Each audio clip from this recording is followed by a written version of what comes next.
Kumusta po kayong lahat? Thank you for joining me today. At tayo po ay magpapatuloy sa ating pag-aaral ng salita ng Diyos. And we're still uh, in our series called Apologetics. At ang ating pong apologetics sa mga pagkakataong ito ay sinisimulan natin sa Reasons I Believe. Reasons I Believe. And today, let's talk about the reasons I believe the worship of the true God. Reasons I believe the worship of the true God.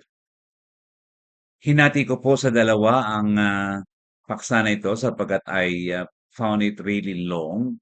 And so para hindi po tayo nagmamadali at hindi tayo masyadong napapahaba, because we respect the time of everyone, ay hinati po natin ito sa two-part series, the reasons I believe the worship of the true God.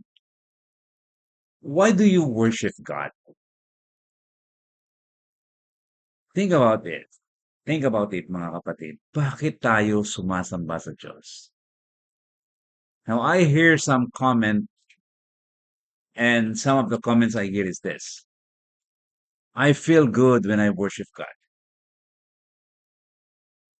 I feel satisfied. I feel fulfilled. I feel that I was able to make God happy because I was able to worship God. And hindi ko po sasabihin na talagang mali ang mga dahilan na yon. It's good that you feel good when you worship, sapagkat ang hirap naman na you feel bad when you worship. But I think we need to discern carefully according to the scripture sa pagkakataong ito. Bakit nga ba ang tao ay sumasamba sa tunay na Diyos? Ano itong Diyos na ating sinasamba at dapat nating sambahin? Ano ang kanyang katangian? Ano ang kanyang kalalagayan? I know worship will bring good results. You will feel satisfied, you will feel happy, and marirelieve ka sa maraming mga bagay sa buhay mo, and that's good. But I think we need to go deeper when it comes to worshiping the true God. Now, the existence of true God na pinag-usapan po natin, that God exists, and reasons I believe God exists, we talk about it. The existence of the true God is proof that there are false gods.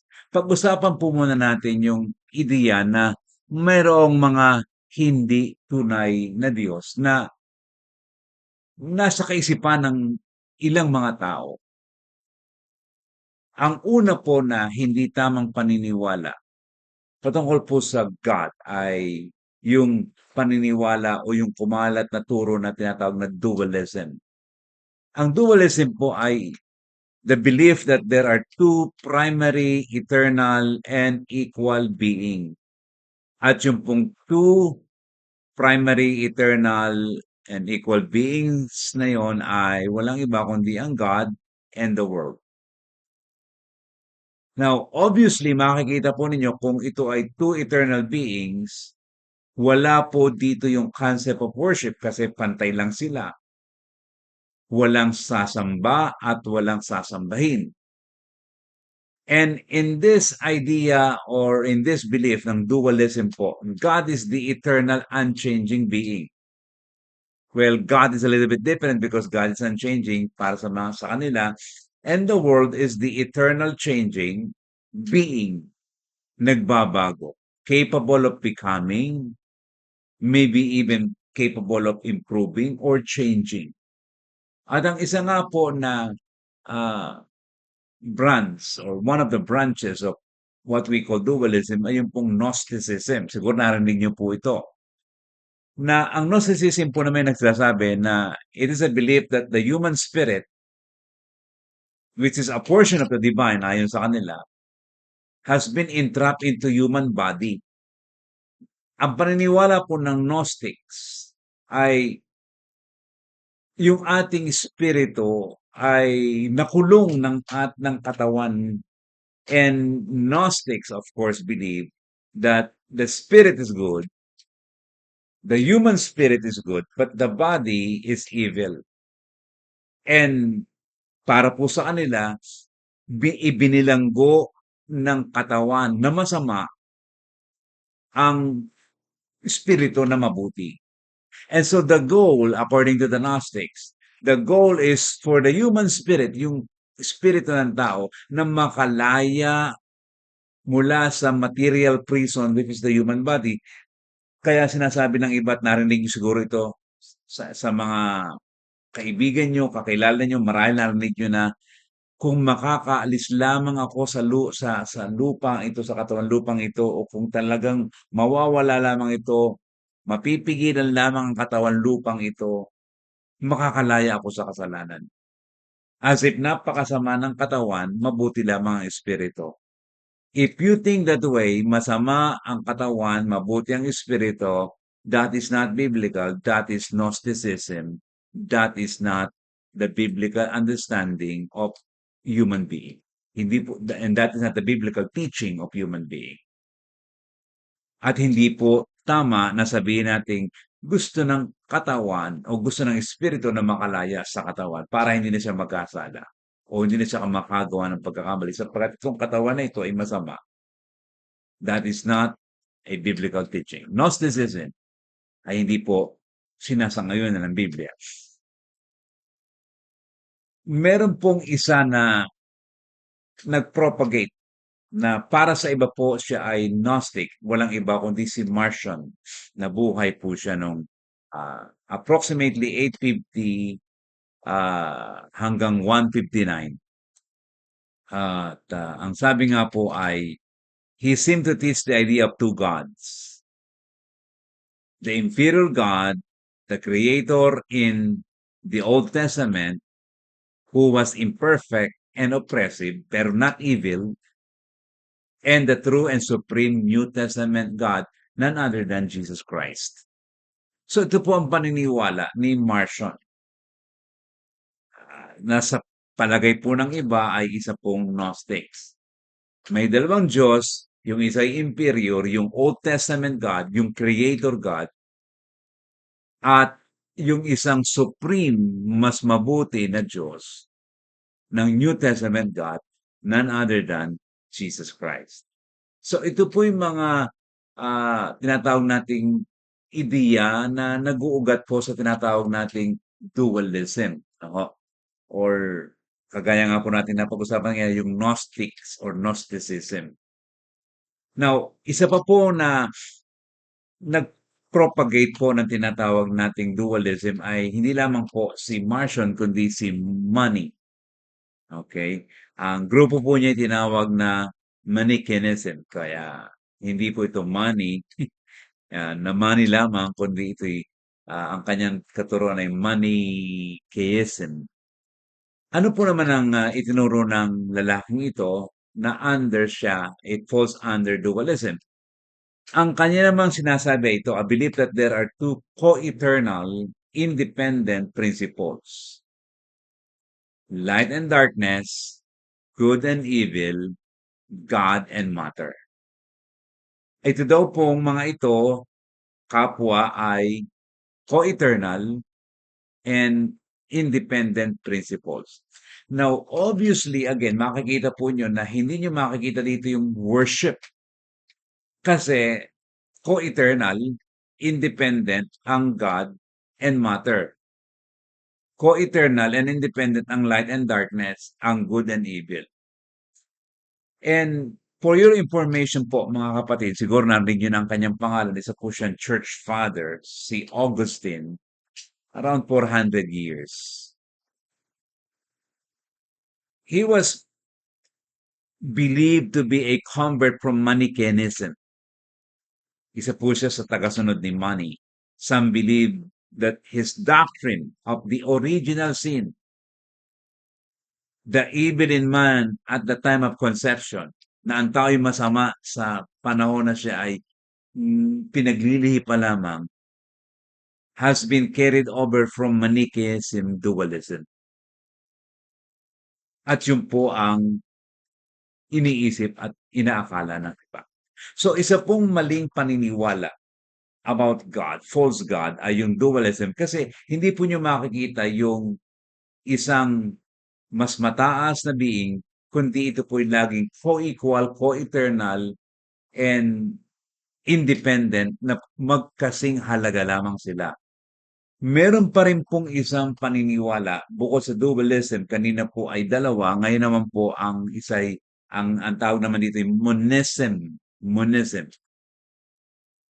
And monism says that it is a belief that there is only one ultimate form of being. One ultimate form of being. According to this teaching, everything is one.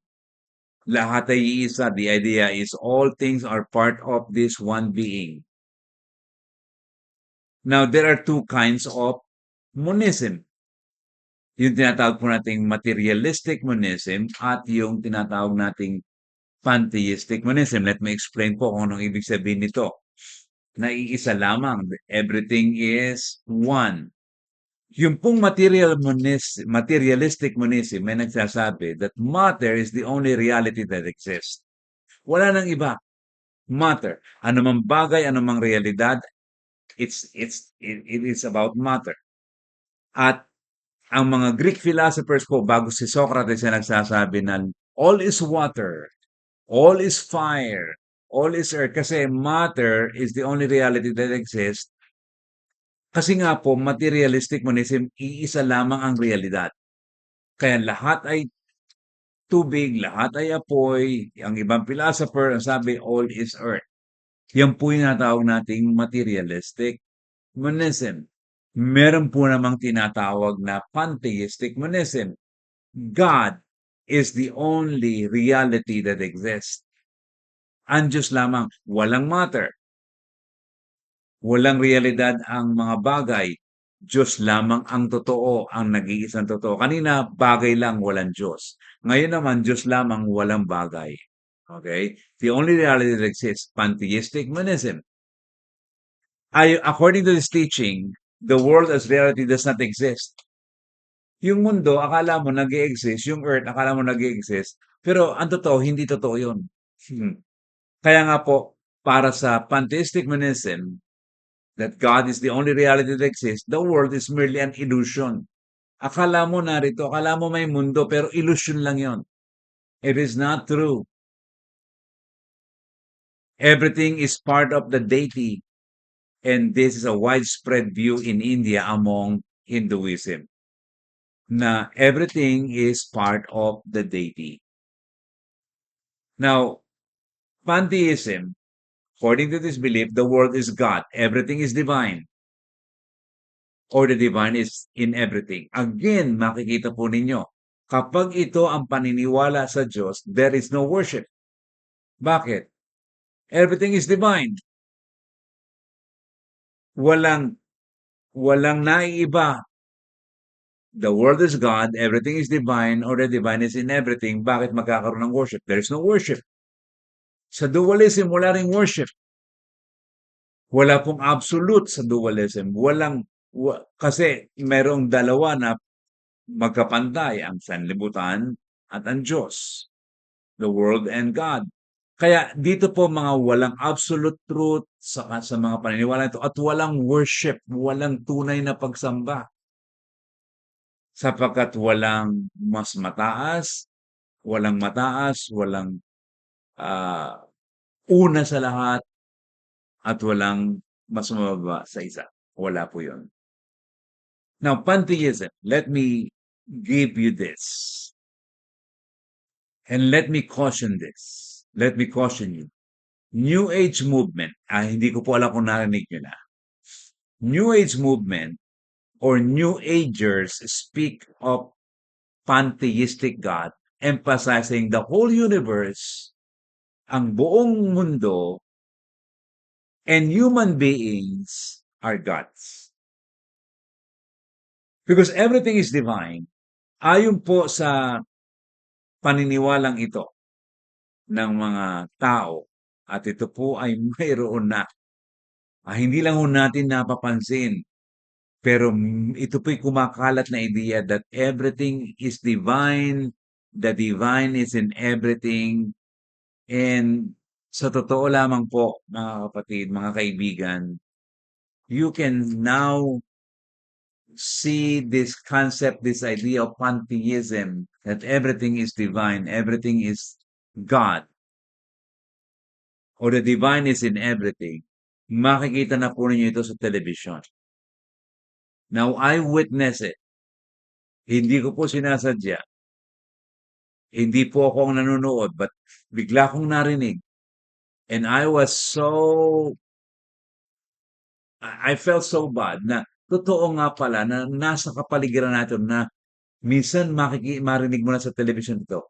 At I would like to warn all the parents that some of the things your children watch nowadays advance the idea of human beings as gods. Pakinggan po ninyo, panoorin po ninyo ang pinanonood ng inyong mga anak. Parang sasabihin mo, oh, it's just an entertainment, it's just cartoons. Pero ang idea ay human beings are gods. Human beings have power in their inner consciousness. May kapangyarihan siya na parang Diyos sa kanyang loob. Kaya lang some have not discovered this power within them. Kasi everything is God. Pantheism, everything is God. And the divine is in everything.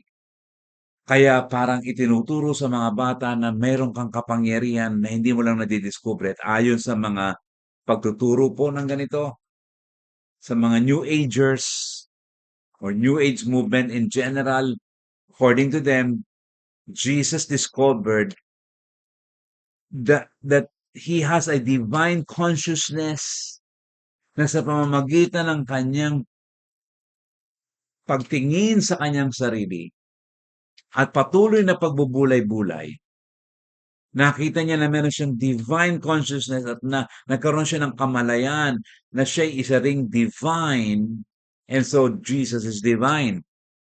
That's how they explain kung bakit si Jesus ay divinity. Parang tama pero mali. Because this is not the biblical Jesus. And so this idea of pantheism na nasa New Age movement encourages everyone to discover the God consciousness within them. Dapat madiscover mo yung God consciousness sa loob mo. Hindi mo kailangan sumamba kasi ikaw mismo madidiscover mo yung God consciousness within you through some deep meditation and Eastern mysticism na kagaya po ng yoga, bagamat meron pong marahil na tamang practice ng yoga, pero itong pong tinutukoy nating yoga dito ng Eastern mysticism is the emptying of the mind and let it flow with the universe. Let it align with the universe and allow the spirit outside you to be a part of you and align with it. Nakakatakot po. But this is happening. At meron na pong kumakalat na katuruan na kagaya nito na hindi natin namamalayan na nasa atin ang kapaligiran. This is not the true God. This is the false God. And we need to understand na the existence of the true God is a fruit na talagang may nag-e-exist na false God. Kasi kung walang true God, walang false God. Because there is a true God, may false God. Now, let me proceed po doon sa ating pinag-uusapan ngayon na reasons I believe the worship of the true God. Now, sabi ko nga po, well, it is not enough that you feel good about worship. It's a good result. Mabuti na maganda ang pakiramdam mo kapag nakapanambahan ka, but that is not the reason why we worship. And so why do we worship? Reasons I believe the worship of the true God. Now, after we have established po, mapatatag natin na ang Biblia ay salita ng Diyos. At yun po ang ating unang pinag-usapan. Reasons I believe the Bible is God's Word. Matapos natin ma-establish yun, and also after we have established the existence of God, reasons I believe God exists, now we will now use the truth of the scripture to defend the faith, to give reasons to the hope that we have. Of course, with gentleness and respect. Ang sabi nga po ng First Peter 3:15. Now, bakit nga po ba natin sinasamba ang Diyos? First, the true God I worship is the Creator God. Napakahalaga pong salita yung word na Creator. And this is the basis, the foundation of true worship. God is the Creator God. Ang sabi po ng Genesis 1:1, in the beginning, God created, the Hebrew word is bara, the heavens and the earth. Sa Tagalog po ng pasimula ay nilikha ng Diyos ang langit at ang lupa. Sabi po ng ilang tagapagturo ng Biblia, when the Hebrew word bara, created, is connected to the word in the beginning, meron daw pong ibig sabihin yun. At ang ibig sabihin noon, God created everything out of nothing. Kapag nagsama sa isang pangungusap yung salitang in the beginning and created, it means God created everything out of nothing, mula sa wala. And that is a very important observation. Mula sa wala ang paglalang. Out of nothing came something. And so the truth about creation and the truth about the Creator God is the foundation for our worship of God. Ang paglalang po at ang Diyos bilang manlalalang ang basihan ng ating tanging pagsamba sa Diyos. Well, alam ko po na merong hindi naniniwala sa creation, sapagkat ibang kanilang paniniwala. It could be like evolution. And again, because of evolution and the belief of evolution, wala po yang worship. Wala po yang absolute truth. Kasi evolution, wala namang pinanggalingan, wala namang accountability, wala namang standard. So, ang evolution, basta nagkaroon na lang ng existence from the atom and kung ano-ano pa, ibang-iba po ang the worship because of the Creator God. May manlilikha. This is the reason it is wrong to worship a creature. Mali na sambahin ang mga nilalang. Sabi nga po ng mga taga-Roma 1:25, sapagkat pinalitan nila ang katotohanan ng Diyos ng kasinungalingan at sila'y nagsisamba at nangaglingkod sa nilalang, kaysa lumalang na siyang pinupuri magpakailanman siya nawa. We need to worship the Creator and not the creatures. Worship, if there will be worship or true worship, it must be a worship to the Creator God. Human being is a creature. Nilalang ang mga tao. Hindi po manlalalang ang tao. Kaya sino mang tao, anumang tao ay hindi sinasamba kasi sila po'y nilalang at hindi manlalalang. And this is how we differ from dualism and monism. Yung meron two equal eternal beings, God and the world. Hindi. Hindi po equal sa creation. Hindi po equal ang God at ang sanlibutan. Now, let me tell you a little bit more na ang tao po, being finite, will not become like God. Even in the afterlife. Para bang sinasabi natin minsan, ay, siguro pag nasa langit na tayo, para na rin tayong Diyos. We will become like God. Wala na tayong masyadong limitasyon. Wala na tayong, siguro alam na nating lahat. Siguro we are just like God, we are everywhere. Kapatid, iba ang creator, iba ang creature. Human being finite, will not become like God even in the afterlife. In heaven, some of our limitations will disappear. Oo, tama po yun. Maraming mga bagay na mawawala, kapansanang mawawala, kasiraan ay mawawala, pero sa langit hindi pa rin po magiging all-knowing, hindi pa rin magiging omniscient or all-present, at hindi pa rin magiging all-powerful ang tao sa afterlife because of the distinction ng creator at creature. It is basic kahit kailan, before the creation, after sin, and even sa afterlife in glory. Sana po maging maliwanag yon. Kaya nga may worship because God is creator and we are creature.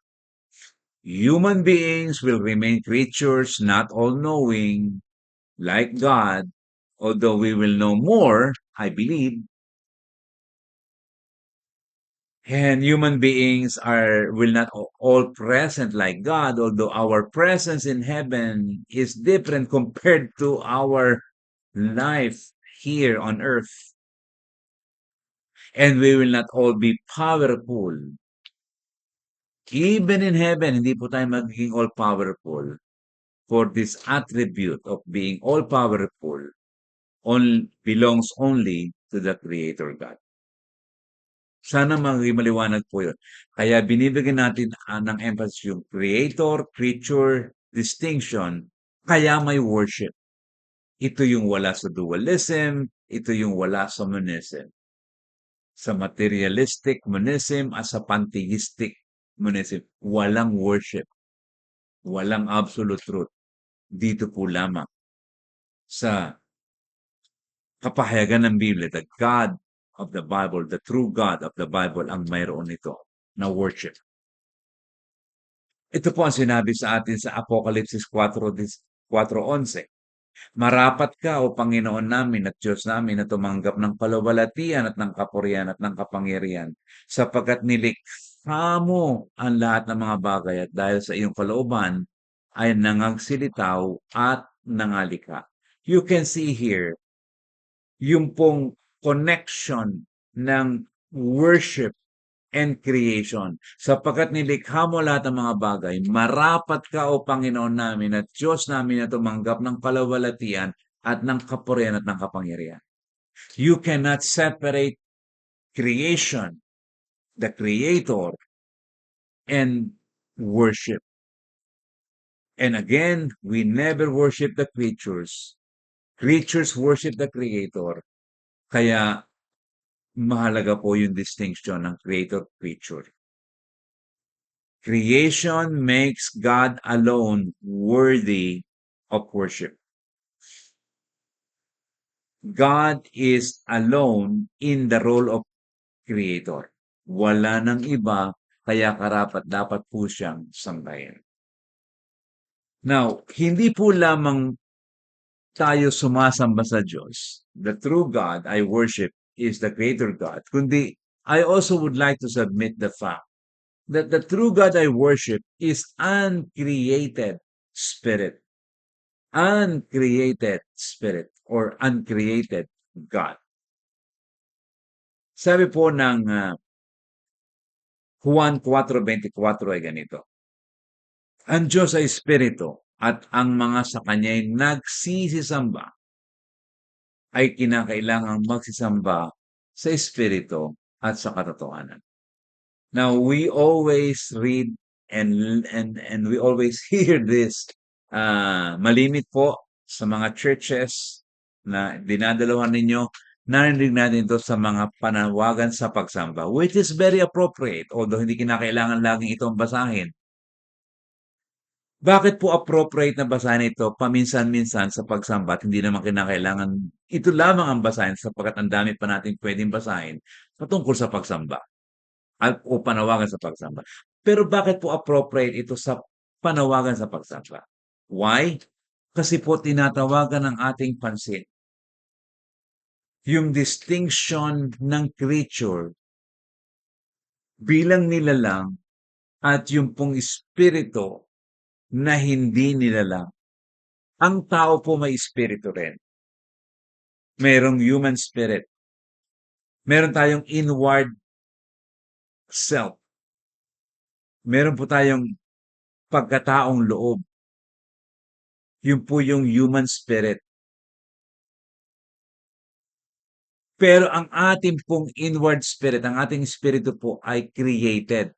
Ang espiritu ng Diyos ay uncreated. And that makes all the difference. Kaya may worship because the Creator God is spirit and His spirit is uncreated. Walang lumalang. And one reason the Creator God is worthy of worship is the fact that He is distinct from His creation in essence and being. Iba siya.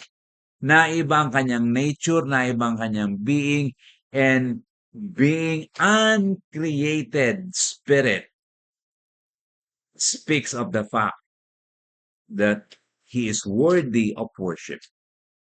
Ang tao created ang kanyang spirit, kaya hindi dapat sinasamba. Walang wangis ng tao na sinasamba sapagkat ang tao ay created spirit. Hindi siya lumalang, siya'y nilalang. So God is spirit. But unlike human being, na our spirit is created, God's spirit is uncreated. Kaya kapag sinasabi ng bumabasa sa atin sa panawagan sa pagsamba, ang Diyos ay spirito. Think about this. God is spirit and His spirit is uncreated. That is why dapat siyang sambahin sa espiritu at katotohanan. Kasi kung created ang Diyos at ang kanyang spirit ay created, aba hindi dapat sambahin. But that is a distinction between God and man. God's spirit is uncreated. Man's spirit is created. That is why he must be worshipped. And this is the reason why we worship God. It is also a fact that the Creator God is, let me submit the word, transcendent. Transcendent. Huwag po kayong mag-alala. Kasi ang ibig lamang pong sabihin ng transcendent is the nature or essence of the Creator God is qualitatively distinct and separate. Ang Diyos po kaya sinasamba because God is qualitatively, ang kanyang kalalagayan, ang kanyang katangian ay naiiba na ang manlalalang na Diyos ay espiritu. Dahil dito, siya ay iba, siya'y natatangi, at siya'y walang katulad. Yun po ang ibig sabihin ng transcendent God. Kaya may pagsamba. Kaya natin sinasamba ang Diyos.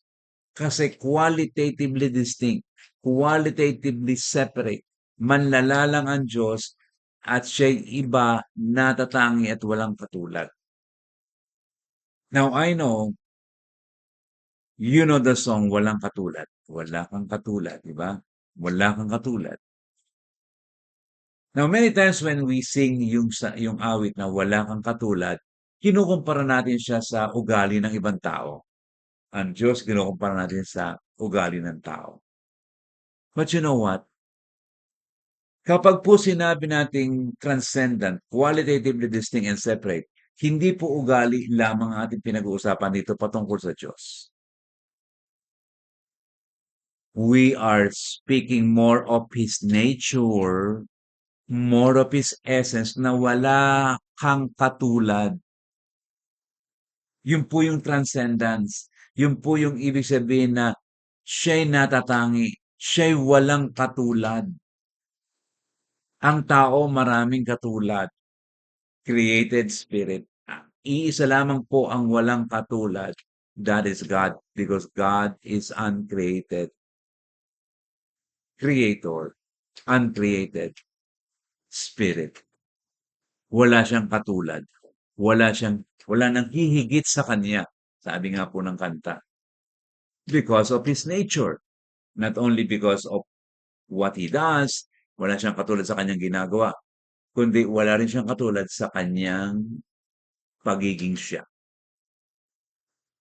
So yun pong ibig sabihin ng transcendent, that God is qualitatively different, which means worship. Kaya natin siya sinasamba.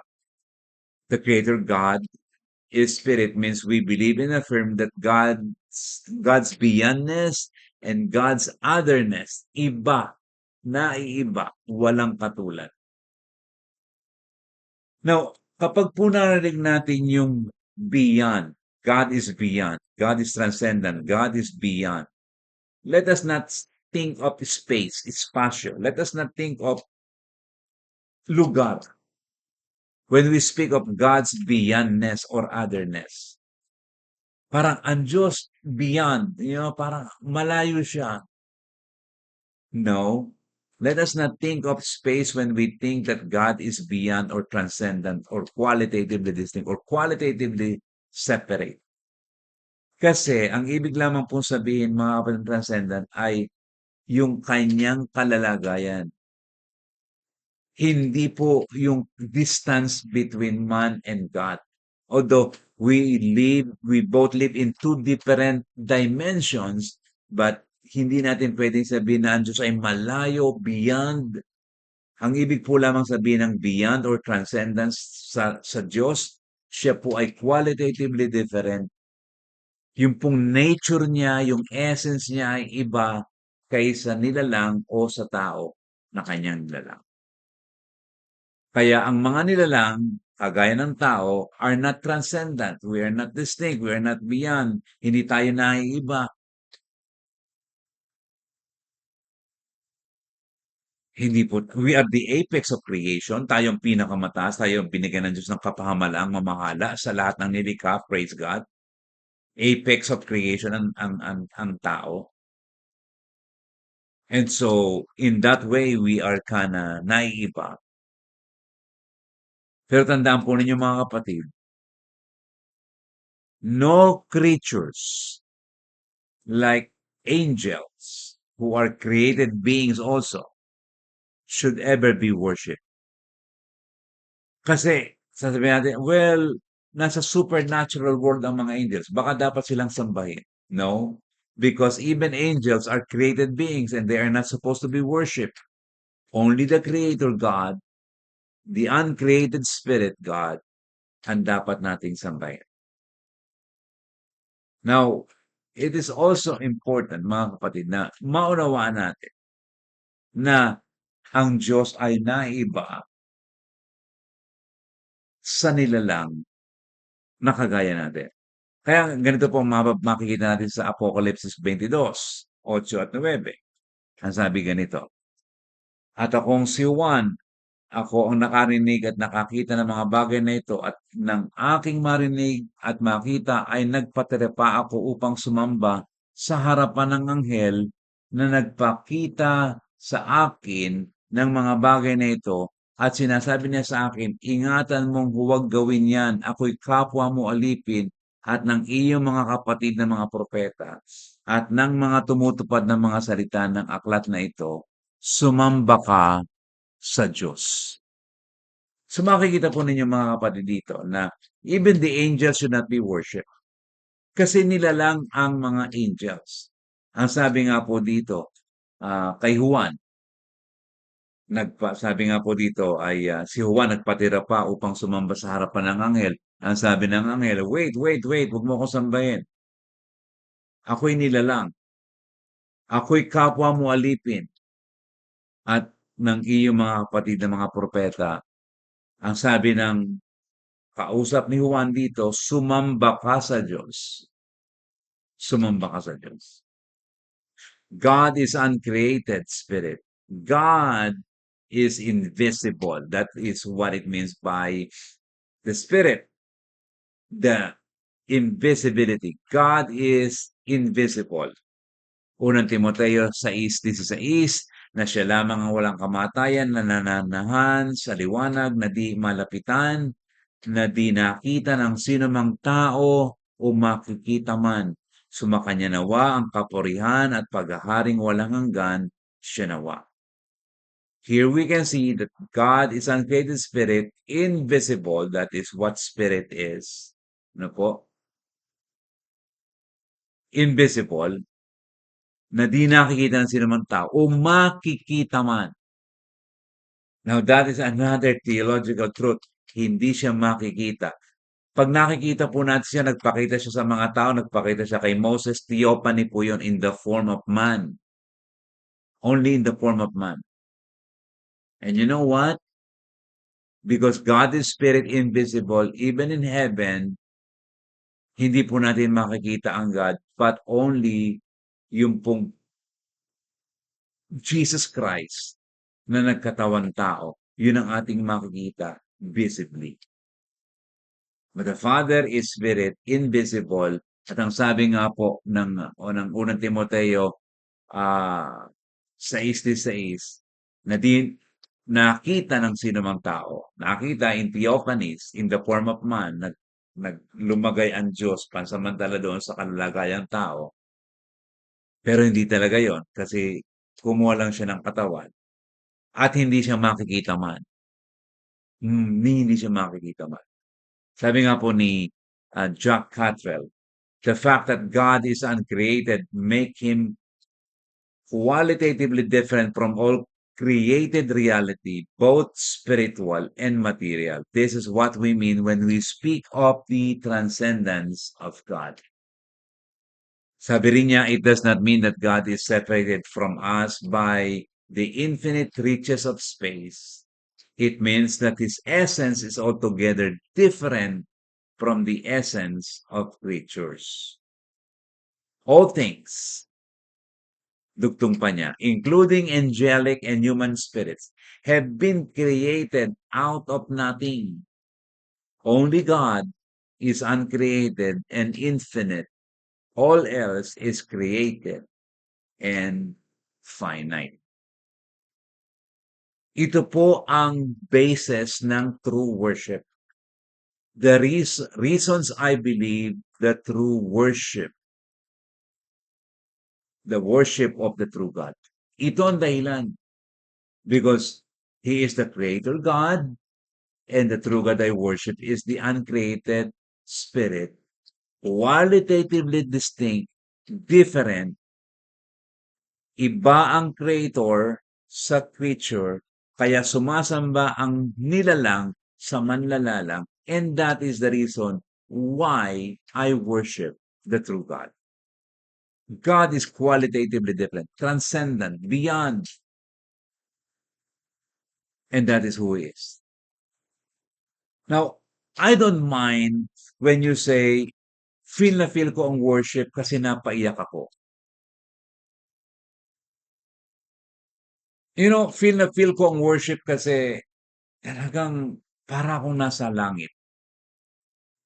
And we cannot minimize those kind of comments.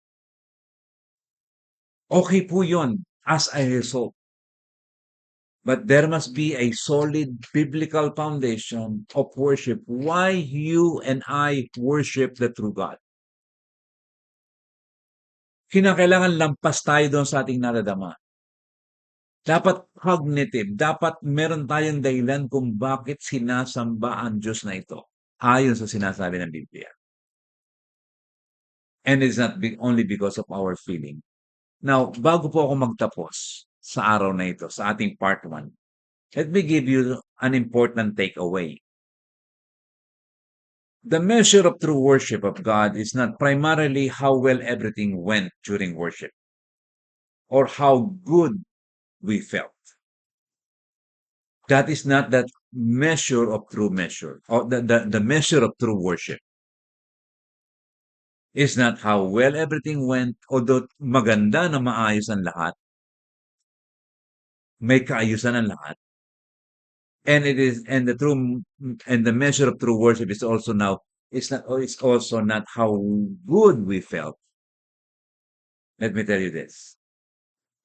True worship is not about us, even how we feel.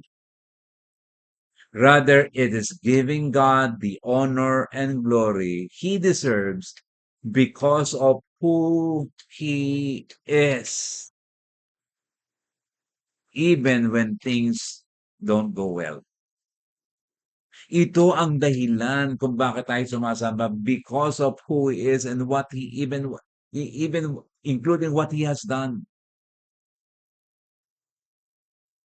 And so it doesn't matter what goes around. When we worship who He is.